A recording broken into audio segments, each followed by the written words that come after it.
മന്നം സമാധിയിലേക്ക് എനിക്ക് തോന്നുന്നു കേരളത്തിലെ എല്ലാ രാഷ്ട്രീയ പാർട്ടികളുടെയും നേതാക്കന്മാരുടെ ഒരു ഒഴുക്കായിരുന്നു. സ്വാമി വിവേകാനന്ദൻ കേരളം ഒരു ഭ്രാന്താലയമാണ് എന്ന് പറഞ്ഞത്.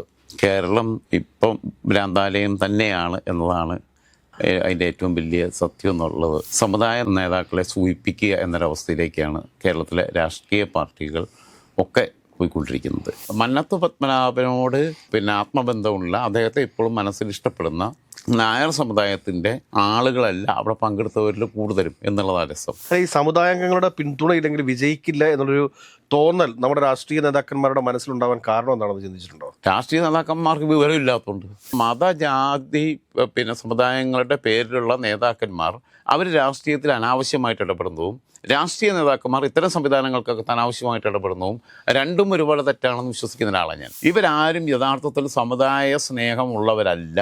അവരാരും സമഭാവനയോടെ മതേതര ബോധത്തോടെ ജാതി മത ചിന്താഗതികൾക്ക് അതീതമായി ഇവിടുത്തെ ഒരു സമുദായത്തെയും കാണുന്നില്ല. രാജ്മേ നമസ്കാരം. നമസ്കാരം. രാജ്മേ, മന്നം ജയന്തിയാണ് ഇന്ന്. ഈ മന്നം ജയന്തിയുടെ ദിവസം ചങ്ങനാശ്ശേരി പെരുന്നയിലെ മന്നം സമാധിയിലേക്ക് എനിക്ക് തോന്നുന്നു കേരളത്തിലെ എല്ലാ രാഷ്ട്രീയ പാർട്ടികളുടെയും നേതാക്കന്മാരുടെ ഒരു ഒഴുക്കായിരുന്നു. 2026 ഇലക്ഷൻ ഇങ്ങ് പടിവാതിക്കലെത്തി. ഇനി വെറും 3 മാസം മാത്രമേ ഉള്ളൂ. ഈ രാഷ്ട്രീയ നേതാക്കന്മാരുടെ ഈ സമുദായ സ്നേഹത്തെക്കുറിച്ച് എന്താണ് പറയാനുള്ളത്? 133 വർഷങ്ങൾക്ക് മുമ്പ് 1892 സ്വാമി വിവേകാനന്ദൻ കേരളം ഒരു ഭ്രാന്താലയമാണ് എന്ന് പറഞ്ഞത്.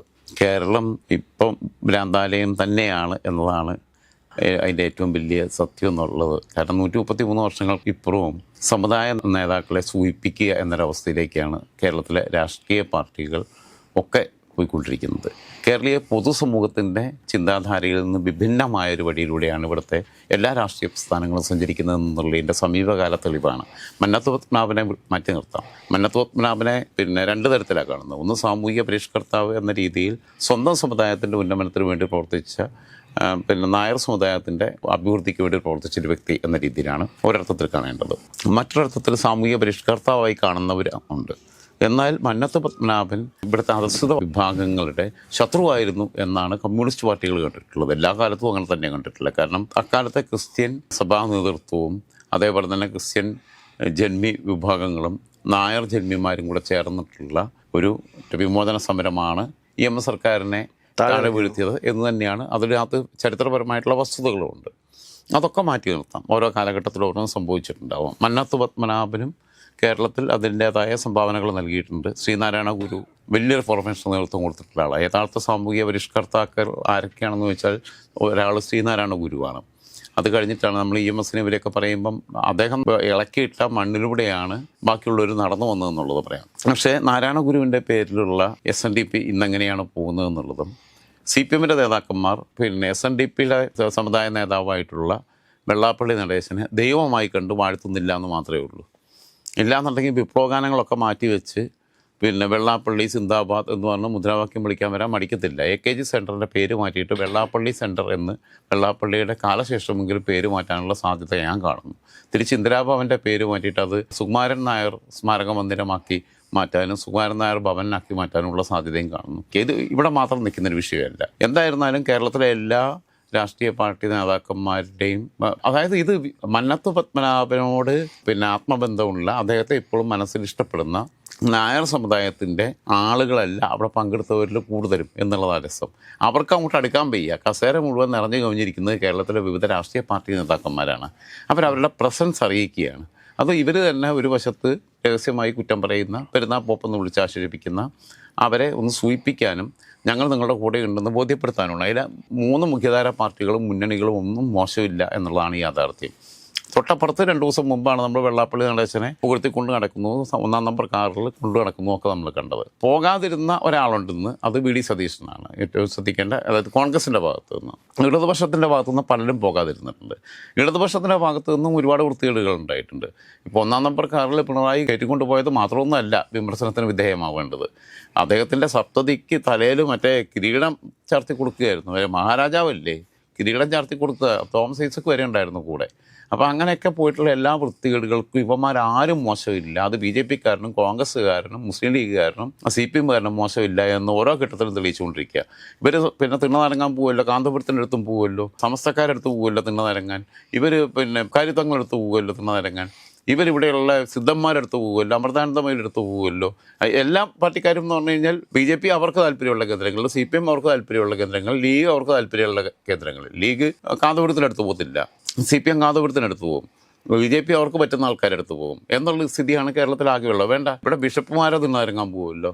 ബിഷപ്പുമാരെ പണി ഇതാണോ കേരളത്തിന്റെ രാഷ്ട്രീയത്തെ രാജവേണ്ടത്? വേറൊരു കാര്യം എന്ന് വെച്ചാൽ ഈ സമുദായ നേതാക്കന്മാർ എന്ന് അവകാശപ്പെടുന്ന ആളുകൾ, ഇപ്പം നമുക്ക് വെള്ളാപ്പള്ളി നടേശൻ തന്നെ കാര്യം എടുക്കാം. വെള്ളാപ്പള്ളി നടേശൻ ആലപ്പുഴയിൽ VM സുധീരനെ എങ്ങനെയും പരാജയപ്പെടുത്തുമെന്ന് വാശി പിടിച്ച് നടന്നിരുന്ന ആളാണ്. പക്ഷെ VM സുധീരനോട് വിജയിച്ചു. VD സതീശനെ പറവൂർ പരാജയപ്പെടുത്തിയിരിക്കും എന്ന് കച്ച കെട്ടി ഇറങ്ങിയ ആളാണ് ഈ വെള്ളാപ്പള്ളി നടേശൻ.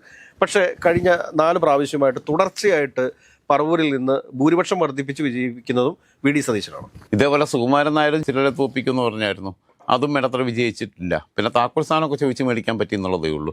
വേണ്ട, കാന്തപുരം അബൂബക്കർ മുസ്ലിയാർ 2021 തെരഞ്ഞെടുപ്പിൽ പരസ്യമായിട്ട്, പുള്ളി അങ്ങനെ സാധാരണ പരസ്യമായിട്ട് പ്രഖ്യാപിക്കാറില്ല, ഞങ്ങൾ നിലപാടെടുത്തിട്ടുണ്ട്, ഞങ്ങൾ വേണ്ട നിർദ്ദേശം ഞങ്ങൾ അണികൾക്ക് കൊടുത്തിട്ടുണ്ടെന്ന് പറയും. എന്നിട്ട് പിന്നെ ആരാണോ ജയിച്ചവരെയാണ് ഞങ്ങൾ സപ്പോർട്ട് ചെയ്തതെന്ന് പറയും. ഇതിങ്ങനെയായിരുന്നു.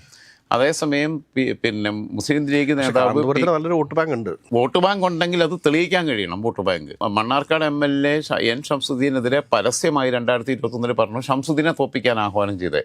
സുരേഷ് രാജ് തോറ്റ വഴി നമുക്കറിയത്തില്ല, എത്ര വോട്ടിനാ CPയുടെ നേതാവ് തോറ്റതെന്ന്. കാന്തപുരത്തിൻ്റെ പ്രഖ്യാപനം സുരേഷ് രാജിന് വിനയായി തീർന്നു എന്ന് സുരേഷ് രാജ് എന്നോട് പറഞ്ഞിട്ടുണ്ട്. അതാണ് സ്ഥിതി. അപ്പോൾ ഇവരെയൊക്കെ വലുപ്പം ഇത്രയേ ഉള്ളൂ. അങ്ങനെയാണെങ്കിൽ ഇവരെങ്കിൽ രാഷ്ട്രീയത്തിൽ ഇറങ്ങി തെളിയിച്ചാൽ പോലെ. വെള്ളാപ്പള്ളി നടേശനോ സുകുമാരൻ നായരോ കാന്തപുരം അബൂബക്കർ മുസ്ലിയാരോ ഏതെങ്കിലും ബിഷപ്പുമാരോ ഏതവനാണെന്നുണ്ടെങ്കിലും ഇമാതിരി വലിയ ഞാൻ വോട്ട് ബാങ്കുള്ള നിയന്ത്രിക്കുന്ന ആളാന്ന് പറയുന്നവൻ ഏതെങ്കിലും ഒരു പഞ്ചായത്ത് വാർഡിൽ നിന്ന് ജയിച്ച് കാണിക്കാൻ ഇവന്മാരെ ഞാൻ ഇവിടെ നിന്ന് വെല്ലുവിളിക്കുക. ഈ സമുദായാംഗങ്ങളുടെ പിന്തുണയില്ലെങ്കിൽ വിജയിക്കില്ല എന്നുള്ളൊരു തോന്നൽ നമ്മുടെ രാഷ്ട്രീയ നേതാക്കന്മാരുടെ മനസ്സിലുണ്ടാവാൻ കാരണം എന്താണെന്ന് ചിന്തിച്ചിട്ടുണ്ടോ? രാഷ്ട്രീയ നേതാക്കന്മാർക്ക് വിവരമില്ലാത്തതുകൊണ്ട്, നമുക്കുള്ള കോമൺ സെൻസ് അവർക്കില്ല. ഇപ്പോഴത്തെ ജൻസി യുഗമാണ്. ഇപ്പോഴത്തെ ചെറുപ്പക്കാരോട് പോയി ചോദിച്ചിട്ട് വെള്ളാപ്പള്ളി നടേശൻ ആരാന്ന് ചോദിച്ചാൽ കേരളത്തിലെ മുഖ്യമന്ത്രി ആരാന്ന് ചോദിച്ചാൽ പ്രതിപക്ഷ അതൊക്കെ അവർക്കറിയും, അതൊക്കെ അറിയും. ജൻസിക്ക് ഈ രാഷ്ട്രീയ ബോധമുള്ള യൂത്തത്തിന് അതറിയും. അല്ലാതെ ഈ മറ്റേ MDMA അടിച്ചിട്ട് ബിഗ് ബോസിലോട്ട് നോക്കിയിരിക്കുന്നവർക്ക് അറിയത്തില്ല. അവർക്ക് ബിഗ് ബോസിൽ നോക്കിയിരിക്കുന്നവർക്ക് ഇവരെ അറിയും. ആരെ? അവർക്ക് വെള്ളാപ്പള്ളി അറിയും, ഇവരെയൊക്കെ അറിയും. കാരണം എന്ന് വെച്ചാൽ ബിഗ് ബോസും ഇവരും ഒക്കെ ഒരേ കാറ്റഗറിയിൽ അവർ കാണുന്നത്. അപ്പോൾ ഇതാണ് അതിൻ്റെ സ്ഥിതി. മതങ്ങളല്ല ഇതിൻ്റെ പ്രശ്നങ്ങൾ, മതങ്ങൾ നിലനിൽക്കേണ്ടതാണ്. പക്ഷെ മതജാതി പിന്നെ സമുദായങ്ങളുടെ പേരിലുള്ള നേതാക്കന്മാർ അവർ രാഷ്ട്രീയത്തിൽ അനാവശ്യമായിട്ട് ഇടപെടുന്നതും രാഷ്ട്രീയ നേതാക്കന്മാർ ഇത്തരം സംവിധാനങ്ങൾക്കൊക്കെ അനാവശ്യമായിട്ട് ഇടപെടുന്നതും രണ്ടും ഒരുപോലെ തെറ്റാണെന്ന് വിശ്വസിക്കുന്ന ഒരാളാണ് ഞാൻ. രണ്ടിനകത്തും പിന്നെ തനി വൃത്തികളാണ്. പിന്നെ ഇവരൊരു കാപട്യം കാണിക്കുകയാണ്, ഈ പോകുന്നതും സ്നേഹം കാണിക്കുക, ഞങ്ങൾ നിങ്ങളോടൊപ്പം ഉണ്ടെന്ന് പറയുക. ഇവരാരാ സമുദായ സംരക്ഷണം ഏറ്റെടുക്കാൻ? ഇവിടുത്തെ സമൂഹത്തിൻ്റെ സംരക്ഷണമാണ് ഏറ്റെടുക്കേണ്ടത്. കേരളത്തിലെ 3.5 കോടി ജനങ്ങളുടെ സംരക്ഷണമാണ് ഏറ്റെടുക്കേണ്ടത്. അല്ലാതെ ഒരു സമുദായത്തിൻ്റെ താല്പര്യമല്ല.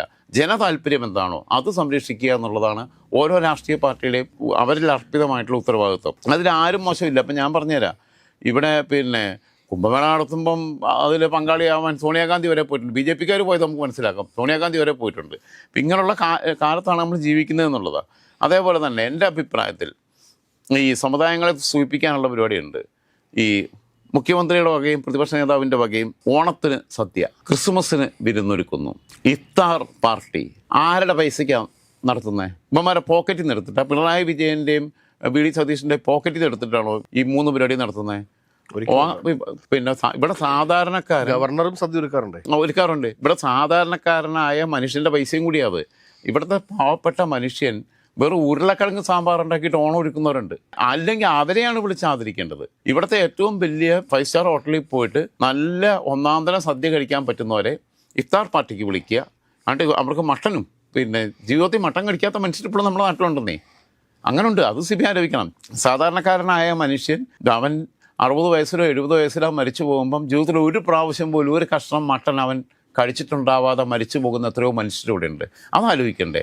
അതിനെക്കുറിച്ചൊന്നും ചിന്തിക്കാതെ കാട പൊരിച്ചത് ബാക്കിയുള്ളത് എല്ലാം കൂടെ വെച്ചിട്ട് ഇഫ്താർ പാർട്ടി, ക്രിസ്മസിനും ഇതെല്ലാം തന്നെ ഇവന്മാരെ കയ്യിൽ നിന്ന് തറവാട്ടിൽ നിന്ന് എടുത്തു കൊണ്ടിട്ട് നടത്തണം എന്നുള്ള അഭിപ്രായം എനിക്കതിനകത്തുള്ളത്.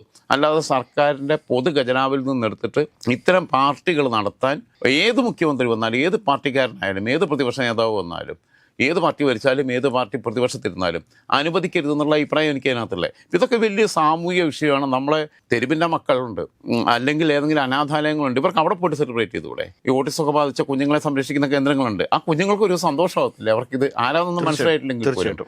അങ്ങനെയുള്ള ഒരു ഉയർന്ന മാനവിക ബോധത്തിലേക്ക് നമ്മുടെ രാഷ്ട്രീയ നേതാക്കന്മാർ, നമ്മുടെ സ്റ്റേറ്റ്, നമ്മുടെ സംവിധാനങ്ങൾ, നമ്മുടെ ഭരണ സംവിധാനങ്ങൾ, നമ്മുടെ ബ്യൂറോക്രസി ഒന്നും എത്തുന്നില്ല എന്നുള്ളത്, എക്സിക്യൂട്ടീവ്, ലെജിസ്ലേറ്റർ, പിന്നെ ഒന്നും എത്തുന്നില്ല എന്നുള്ളത് വലിയ സങ്കടകരമായിട്ടുള്ള കാര്യം തന്നെയാണ്. അപ്പം ഞാനിതിനെ കാണുന്നത് അങ്ങനെ തന്നെയാണ് ഇതിനെ കാണുന്നത്. മന്നം ജയന്തി ആണെങ്കിലും ഇതൊക്കെ ആണെങ്കിലും അവിടെ പോകുന്ന രാഷ്ട്രീയ നേതാക്കന്മാരുടെ ഉദ്ദേശം എന്താണെന്ന് വെച്ച് കഴിഞ്ഞാൽ ഇത് തന്നെയാണ് പറഞ്ഞത്. ഈ ഒരു രീതിയിൽ പറയും, ഞങ്ങളൊരു സമുദായ നേതാക്കന്മാരുടെ അടുത്തൊന്നും ഇറങ്ങാൻ പോകത്തില്ല. പോയത് ഞങ്ങൾ മന്നം ജയന്തിക്കല്ലേ പോയത്? ആരെ കാണിക്കാനാണ് പോയേ? മാലിന്യത്തിന് ജീവനുണ്ടെങ്കിൽ എഴുന്നേറ്റ് ഒന്ന് അടിച്ച് പിന്നെ ഇടാ ഇറങ്ങിപ്പോടാ അവിടെ നിന്ന് പറയത്തില്ലേ? അതിപ്പം എല്ലാ കാലത്തും കാണിച്ചു കൂട്ടിയിട്ടുള്ളത് എന്താ? ബിഷപ്പുമാരുടെ പരിപാടി എന്താ? ബിഷപ്പുമാർ ഇടുക്കി ബിഷപ്പ് കണ്ണുരുട്ടിയപ്പോഴത്തേക്ക് പി ടി തോമസിനെ മാറ്റിയവരാ കോൺഗ്രസ്സുകാർ. എന്നിട്ട് ബിഷപ്പിന് വേണ്ടിയിട്ട് എല്ലാ കള്ളത്തരത്തിലും കൂട്ടു നിൽക്കുന്ന ഭൂമി കയ്യേറ്റക്കാരനായ ഒരുത്തരെ ഇടതുമുന്നിലേക്ക് നിർത്തിയും കൊടുത്തു. രണ്ട് തരത്തിലും ഇവർക്ക് അങ്ങ് പോയി. അപ്പം ഇങ്ങനെയുള്ള കാലത്ത് നിൽക്കുന്ന, അപ്പം ഇതിനകത്ത് ഇവരെ എല്ലാം നിർത്തേണ്ടടുത്ത് നിർത്തണം എന്നുള്ള അഭിപ്രായമാണ് എനിക്കുള്ളത്. ഇങ്ങനെ പോകുന്നവരെല്ലാം ഇവരാരും യഥാർത്ഥത്തിൽ സമുദായ സ്നേഹമുള്ളവരല്ല. അവരാരും പിന്നെ സമഭാവനയോടെ മതേതര ബോധത്തോടെ ജാതി മത ചിന്താഗതികൾക്ക് അതീതമായി ഇവിടുത്തെ ഒരു സമുദായത്തെയും കാണുന്നില്ല. അവർക്ക് ഇതൊരു ഫാക്റ്റായിട്ടും ത്രെട്ടായിട്ടും അവരുടെ മുമ്പിൽ നിൽപ്പുണ്ട്. എന്തുകൊണ്ടാണ് നമ്മൾക്ക് ഈ പേടിയില്ലാത്തത്? എന്തുകൊണ്ടാണ് നമ്മളിവരെല്ലാം വിമർശിക്കുന്നത്? എന്തുകൊണ്ടാണ് ഇവരെല്ലാം നന്മയെ നമ്മൾ അംഗീകരിക്കുന്നത്? ആ നിർഭയത്വവും ആ സമതുലിത ഭാവവും ആ നിഷ്പക്ഷതയും ഇവരുടെ മനസ്സിലില്ലാത്തതുകൊണ്ടാണ് ഇവർക്ക് കാണിക്കേണ്ടി വരുന്നത്. ഇവർ നെറ്റിലൊട്ടിച്ച് വെക്കുക, ഞാൻ സെക്കുലറാണ്, ഞാൻ മതേതരവാദിയാണ്. രാഹുൽ ഈശ്വറിനെ പോലെ ഇനിയിപ്പോൾ തോളയിൽ സ്റ്റിക്കർ ഒട്ടിച്ച് വെക്കുന്നത് നന്നായിരിക്കുമെന്ന് എനിക്ക് പറയാനുള്ളത്. എന്തായിരുന്നാലും ഇതൊക്കെ ഒരു കെട്ട കാഴ്ചയാണ്. അതുകൊണ്ട് ഞാൻ വീണ്ടും പറയുന്നു, 133 വർഷങ്ങൾക്ക് മുമ്പ് 1892 സ്വാമി വിവേകാനന്ദൻ പറഞ്ഞ ഇടത്തു നിന്ന് കേരളം ഒരു ഇഞ്ച് പോലും മുന്നോട്ട് പോയിട്ടില്ല എന്ന് തന്നെ അടിവരയിട്ട് പറഞ്ഞുകൊണ്ട് അവസാനിപ്പിക്കാമെന്ന് എനിക്ക് തോന്നുന്നു.